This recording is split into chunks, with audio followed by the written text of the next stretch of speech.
दीनबंधु चौधरी छोटू राम जी के बारे में क्या कहेंगे? जो कानून उन्होंने बनाए अपने टाइम पर, जिस तरह से किसान को, मजदूर को बाहर निकाला सारे से, जिस तरह से जाति से, धर्म से ऊपर उठकर उन्होंने लोगों को संगठित किया, जिस डिप्लोमेसी के साथ उन्होंने अंग्रेजों से बार्गेनिंग करके एक एक कानून पास कराया। टीचर है, शिक्षा जगत में जुड़े हुए हैं, तो उनके लिए क्या संदेश है? टीचर को, और मैं तो ये कहता हूँ इवन नॉन टीचिंग को भी, इनको रोज सुधरने की, इम्प्रूव करने की जरूरत है। There is a need for workshops every day, training for every day, और एक कमिटमेंट इनमें पैदा करने की जरूरत है कि नहीं यार, हम सिर्फ नौकरी नहीं कर रहे, यहाँ से रोटी नहीं कमा रहे, हम एक मिशन के तहत यहाँ है। भगवान ने हमें ये मौका दिया है कि जिस नाम से ये संस्था बनी हुई है, उस नाम को सार्थक करना है। हाँ, जिस जमाने में ये जाट इंस्टीट्यूशन स्थापित की थी चौधरी छोटू राम ने, उस जमाने में आवश्यकता सिर्फ इस बात की थी कि स्कूल होने चाहिए, स्कूल ही नहीं है बच्चों के पढ़ने के लिए। लेकिन अब स्कूल्स बहुत हैं, कॉलेजेस भी बहुत हैं, और बहुत हैं तो फिर एक अलग तरह का नजरिया रखने की अब इन स्कूलों के प्रति जरूरत है। तो अपने को भी ये सोचने की जरूरत है कि बदले हुए माहौल में हमें अपनी क्वालिटी को बहुत तेजी से ऊपर ले जाना पड़ेगा। तो एक तरीके से टोटल इकोसिस्टम बदल गया। इस बदले हुए इकोसिस्टम में रोल भी बदलना चाहिए। ये नहीं, सर छोटू राम ने तो उस टाइम अंदाजा लगाया था इनको स्कूल चाहिए, आज हमें ये अंदाजा लगाना चाहिए कि स्कूल नहीं, तकनीकी हिसाब से भी हमें मजबूत होना पड़ेगा। बहुत सारी चीजें चाहिए हमें। नमस्कार, आप देख रहे हैं हरियाणा उत्सव। मैं हूं भंवर सिंह। हाल के अंदर रोहतक के अंदर मौजूद है। रोहतक में चौधरी छोटू राम जी की जन्म जयंती पर जाट शिक्षण संस्थान का स्थापना दिवस भी मनाया गया और यहाँ पे काफी सारे मेहमान पहुंचे।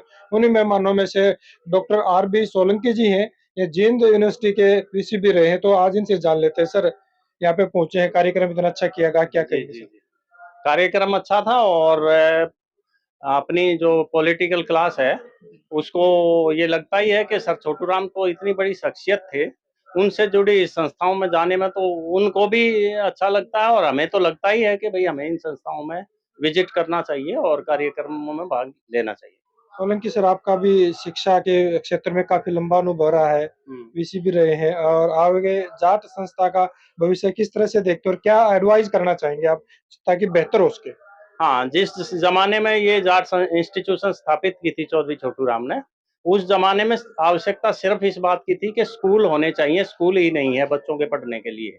तो गांव वाले कहाँ पढ़ेंगे जब स्कूल ही नहीं होगा? तो दिल्ली में इंडिपेंडेंस से पहले 2 स्कूल थे गांव में, एक हरियाणा शक्ति स्कूल कंजावला और एक खेड़ा कला में। तो कहाँ पढ़े इतने लोग? तो उस जमाने की रिक्वायरमेंट ये थी कि भाई आप इनको पढ़ने की फैसिलिटी दो।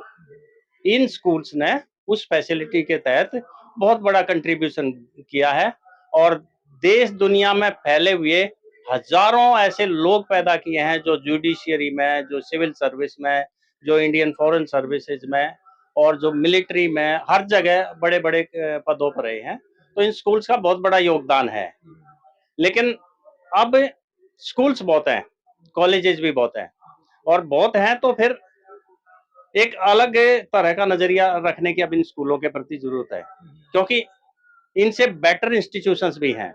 अगर इनसे बेटर कोई इंस्टीट्यूशन होगी तो मैं अपने बच्चे को, या कोई बच्चा यहाँ एडमिशन क्यों लेगा? उसका एनरोलमेंट यहाँ गिरेगा, गिरेगा तो इनका रेवेन्यू भी गिरेगा, तो ये कर नहीं पाएंगे, टीचर अच्छा नहीं रख पाएंगे।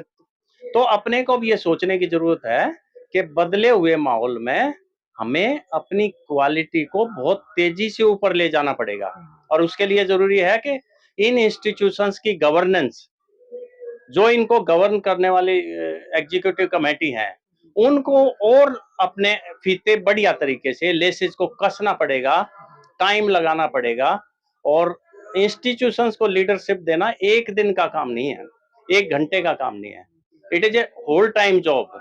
तो अगर जो ऐसे मिशनरी पैदा करें या समाज ढूंढे उन लोगों को, तो वो आइडेंटिफाई करें और फिर यहाँ काम करें। उनको आइडेंटिफाई करते टाइम ये भी ध्यान रखें कि केवल पढ़ाई नहीं, उनका पैशन, उनका विजन, उनकी स्पिरिट, ये इंपॉर्टेंट है। सिर्फ ये नहीं कि भाई ये पढ़ लिख के बड़ा बन गया है तो वो बहुत जरूरी है। कुछ ऐसा भी नहीं होना, कोशिश कर सकते हैं कि भाई रिटायरमेंट के बाद टाइम पास करने की जगह है ये, ऐसे करेंगे तो ये इंस्टीट्यूशंस यहीं रहेंगी जहां पर हैं।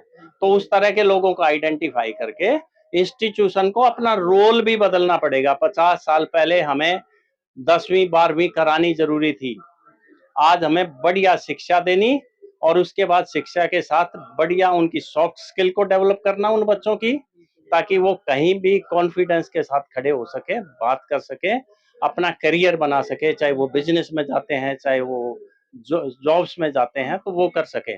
तो एक तरीके से टोटल इकोसिस्टम बदल गया। इस बदले हुए इकोसिस्टम में रोल भी बदलना चाहिए। ये नहीं, सर छोटू राम ने तो उस टाइम अंदाजा लगाया था इनको स्कूल चाहिए, आज हमें यह अंदाजा लगाना चाहिए कि स्कूल नहीं, तकनीकी हिसाब से भी हमें मजबूत होना पड़ेगा। बहुत सारी चीजें चाहिए हमें।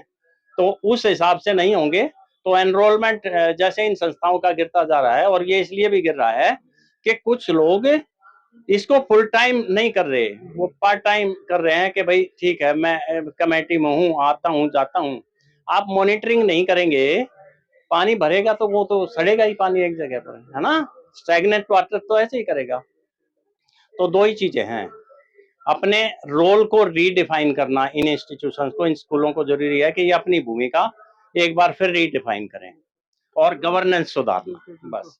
दीनबंधु चौधरी छोटू राम जी के बारे में क्या कहेंगे सर? दीनबंधु छोटू राम जी का ये कंट्रीब्यूशन है कि ये इंस्टीट्यूशंस खड़ी हैं, और अगर उनके सपना नहीं होता उस टाइम पर, इतना बड़ा विजन नहीं होता, और उन्होंने ये नहीं सोचा होता कि यार इसके बगैर समाज बदलेगा ही नहीं, तो कुछ भी नहीं होता। तो दीनबंधु सर छोटू राम का कंट्रीब्यूशन तो इतना लगा सकते हैं आप कि हम अगर वैसे थे ना तो लगभग वैसे ही होते।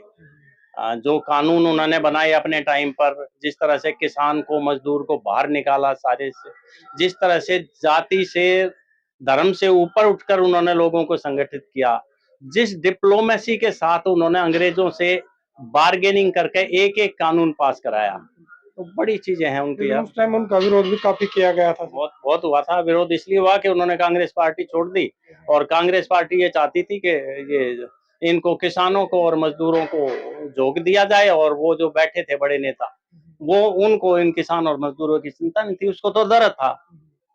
सर छोटू राम को तो दर्द था, इसलिए वो अलग हो गए कि नहीं, मेरे को अपने पहले अपने समाज को सुधारना है, तभी कुछ होगा। भाखड़ा नांगल ऐसे ही होगी यार। आज पूरा हरियाणा पंजाब उसकी बिजली और उसके पानी से खुशहाल हो रखा है, ऐसे नहीं। ग्रीन रेवोल्यूशन वैसे नहीं आया, भाखड़ा डैम नहीं होता था, ग्रीन रेवोल्यूशन भी मंडियां भी भूखे होते हम, मंडियां भी नहीं होती, बहुत कुछ नहीं होता डियर।